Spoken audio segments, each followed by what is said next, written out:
Hello students, कैसे हैं आप सब। एक बार फिर आपका जीनियस स्टडी पॉइंट में बहुत बहुत ज्यादा स्वागत है। जैसा कि आप देख पा रहे हैं कि परीक्षा नजदीक आ रही है। यूपी बोर्ड के एग्जाम जो है वो तकरीबन फरवरी 16 या 17 फरवरी से आपके एग्जाम स्टार्ट है। तो एग्जाम की तैयारी करने के लिए कम समय में अच्छी तैयारी करें और अच्छे अच्छे टॉपिक जो है वो हम तैयार करें केमिस्ट्री में और बायोलॉजी में। ठीक है, आपको ये चीज हर सब्जेक्ट में करनी है। इसलिए हम आपके लिए बायोलॉजी में एक बहुत ज्यादा इंपॉर्टेंट टॉपिक लेकर आए हैं जो एग्जाम में बहुत पूछा जाता है, मादा युग्मकोद विधि या भ्रूण कोश का विकास। ठीक है, इसको इंग्लिश में कहते हैं फीमेल गैमेटोफाइट या डेवलपमेंट ऑफ एम्ब्रियो सेल। ठीक है, फीमेल गैमेटोफाइट का मतलब हो गया बच्चों मादा युग्मकोद विधि और डेवलपमेंट ऑफ एम्ब्रियो सेल का मतलब हो गया भ्रूण कोश का विकास।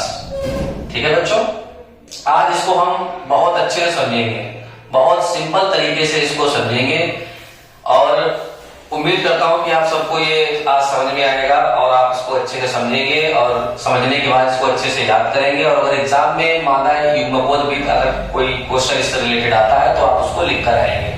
अधिकतर बच्चे इसको याद करने के लिए बहुत ज्यादा मॉडल पेपर है उनसे याद कर लेते हैं या बुक से याद करते हैं तो उनको समझ में नहीं आता। सबसे पहले आप इसको समझें, चित्र के द्वारा समझें, स्ट्रक्चर के द्वारा समझें कि मादा गैमेटोफाइट, फीमेल गैमेटोफाइट या मादा युग्मकोद विधि है क्या। ठीक है, इसका विकास कैसे होता है, भ्रूण कोश का विकास कैसे होता है, कैसे ये बनेगा। तो सबसे पहले इसको समझने के लिए आपको एक चीज बताते चले कि मादा युग्मकोद विधि या भ्रूण कोश की जो इकाई होती है वो होती है गुरु बीजाणु। तो सबसे पहले हमने आपके सामने एक गुरु बीजाणु बनाया। ठीक है बच्चों, इसको हम कहेंगे गुरु बीजाणु या मेगा स्पोर। ठीक है, ये कोई गुरु बीजाणु है। पहले आप इसको समझें, गुरु बीजाणु जो होता है उसी के द्वारा मादा युग्मकोद विधि या भ्रूण कोश का विकास होता है। जिसके द्वारा जो चीज बनती है वो उसकी इकाई या यूनिट कहलाती है। तो गुरु बीजाणु के द्वारा मादा युग्मकोद विधि या भ्रूण कोश बनता है, इसीलिए गुरु बीजाणु को हम मादा युग्मकोद विधि या भ्रूण कोश की इकाई मानते हैं। ठीक है, तो गुरु बीजाणु के अंदर सबसे पहले समसूत्री विभाजन होते हैं, कुछ चेंजिंग होती है, कुछ डेवलपमेंट होते हैं। तो इसलिए आप जो केंद्रक देख रहे हैं, केंद्रक गुरु बीजाणु का जो केंद्रक होता है समसूत्री विभाजन क्रिया करके ये दो केंद्रक में बट जाता है। ठीक है, तो अगली जो रचना बनने वाली है बच्चों वो इस तरीके की रचना बनेगी। ये आप देख सकते हैं दो केंद्रक में डिवाइड हो चुका है। ठीक है, दो कोशिकाएं इसने मिलकर बनाई, गुरु बीजाणु दो केंद्रक में डिवाइड हो गया। इसमें ये समसूत्री विभाजन लगातार होता रहता है। ठीक है, तो इसमें समसूत्री विभाजन फिर से होगा तो दो से कितने बन जाएंगे बच्चों। देखो, समसूत्री का मतलब होता है अपने समान चीजें बनाना। अगर एक है तो दो बनेंगे, दो है तो दो से चार चीजें बनेगी, चार है तो चार से 8 बनेगी। ठीक है, तो इससे अब दो कोशिकाएं हैं, दो कोशिकाएं बनाएंगी बच्चों आगे चलकर 4 कोशिकाएं। ठीक है, ये दो कोशिकाएं ऊपर रहेंगी, ये दो कोशिकाएं नीचे रहेंगी। उम्मीद करता हूं आपको इतना समझ में आया होगा। अब इसमें भी बच्चों क्या होगा, समसूत्री विभाजन होगा तो 4 से कितनी बन जाएंगी, अभी बताया हमने आपको, 4 से बनेगी 8 कोशिकाएं। ठीक है, इस तरीके से आप 8 कोशिकाएं बनाएंगे। ठीक है, ये हमने बच्चों 8 कोशिकाएं बनाई। ठीक है, इनको नंबर भी डालते चले, ये ए मान लें आप, इसको बी मान लें, ये सी है, ये डी रचना बन गई। ठीक है, अब 8 कोशिकाएं बन गई। अब आपको ज्यादा आगे समसूत्री विभाजन नहीं कराना है, कोई रचना नहीं बनानी है। ठीक है, जब 8 कोशिकाएं बन जाती है तो 8 कोशिकाएं बनने के बाद 4 कोशिकाएं ऊपर है, 4 कोशिकाएं नीचे हैं। तो 4 कोशिकाओं में से ऊपर की एक कोशिका और नीचे की एक कोशिका सेंटर पे बीच में आकर एक द्विकोशिकीय रचना बनाती है। तो देखो कुछ रचना इस तरीके से बनेगी बच्चों, यहां पर आपके सामने बना रहे हैं। ये 3 कोशिकाएं तो ऊपर रहेंगी। ठीक है, ये 3 कोशिकाएं यहां पर नीचे रहेंगी और एक कोशिका ऊपर से और एक कोशिका नीचे से आकर ये कुछ इस तरीके की रचना बनाएंगे। ठीक है, तो देखिए 3 और 3 6 और 2 8 कोशिकाएं हो गई। ठीक है, ये आगे चलकर परिपक्व होती है। परिपक्व होंगी, देखो अभी इनके अंदर केंद्रक नहीं बना है किसी भी कोशिका के अंदर, जब ये परिपक्व होंगी तो ये 3 कोशिकाएं अलग परिपक्व हो जाएंगी, ये वाली 3 अलग परिपक्व होंगी, ये 2 अलग कोशिकाएं, ये 2 कोशिकाएं अलग परिपक्व होंगी, ठीक है, ABCD, इसके बाद ये कोशिका कहलाएगी E, ठीक है बच्चों, यहां तक आपको समझ में आया। अब इनके अंदर केंद्रक आ जाएगा बच्चों, ठीक है। तो देखिए अगली जो हम रचना बनाने वाले हैं वो कुछ इस तरीके से बनेगी। ये आपकी 2 कोशिकाएं, इनके अंदर केंद्रक, यहां पर भी एक केंद्रक आ जाएगा बच्चों, ये 2 कोशिकाएं इस तरीके से बनाएंगे, ठीक है। ये नीचे 2 कोशिकाएं बन जाएंगी, नीचे 2 कोशिकाएं और इसके ऊपर एक कोशिका, ठीक है। 3 परिपक्व हो गई कोशिकाएं,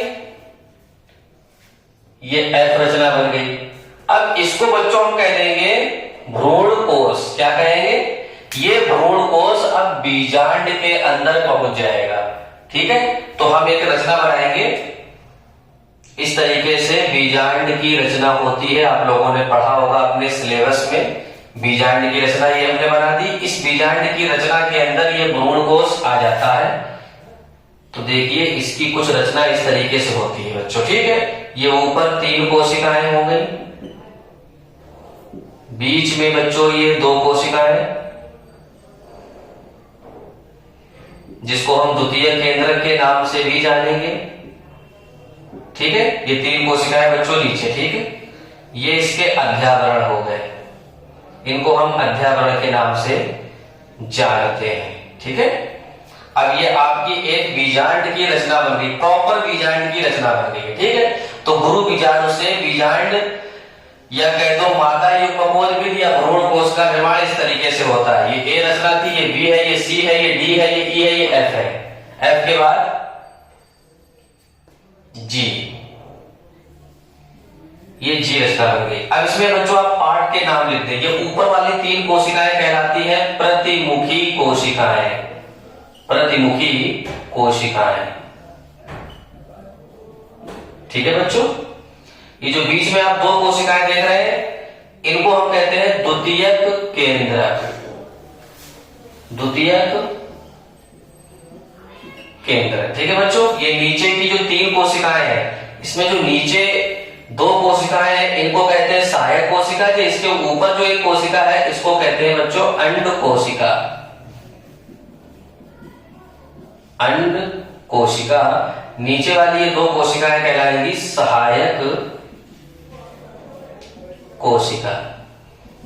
तो इस तरीके से बच्चों आपने मादा युग्मकोश विधि या भ्रूण कोश के विकास की क्रिया को खूब अच्छे से समझा होगा। एक बार फिर आपको बताते चले, इसकी थ्योरी आप चित्र को देखकर ही लिख सकते हैं। थ्योरी में आप क्या लिखेंगे मैं आपको बोल रहा हूं। सबसे पहले क्या होता है, गुरु बीजाणु, गुरु बीजाणु को हम मादा युग्मकोश विधि की इकाई कहते हैं। गुरु बीजाणु में समसूत्री विभाजन के द्वारा सबसे पहले 2, फिर 4 और अंत में 8 कोशिकाएं बनती हैं।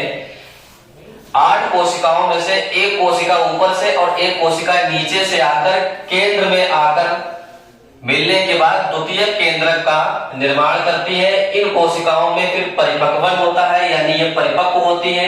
ये कोशिकाएं परिपक्व होकर अपने केंद्रक का निर्माण करती है और यही केंद्रक जब परिपक्व हो जाते हैं तो फिर ये किसी भी बीजांड के अंदर आ जाते हैं और बीजांड के अंदर आने के बाद इसमें ऊपर की 3 कोशिकाएं प्रतिमुखी कोशिकाएं कहलाती हैं, बीच की 2 कोशिकाएं द्वितीय केंद्रक, लास्ट की जो नीचे की 2 कोशिकाएं हैं इनको सहायक कोशिका कहते हैं और उनके ऊपर जो कोशिका एक होती है जिसको हम कहते हैं अंड कोशिका।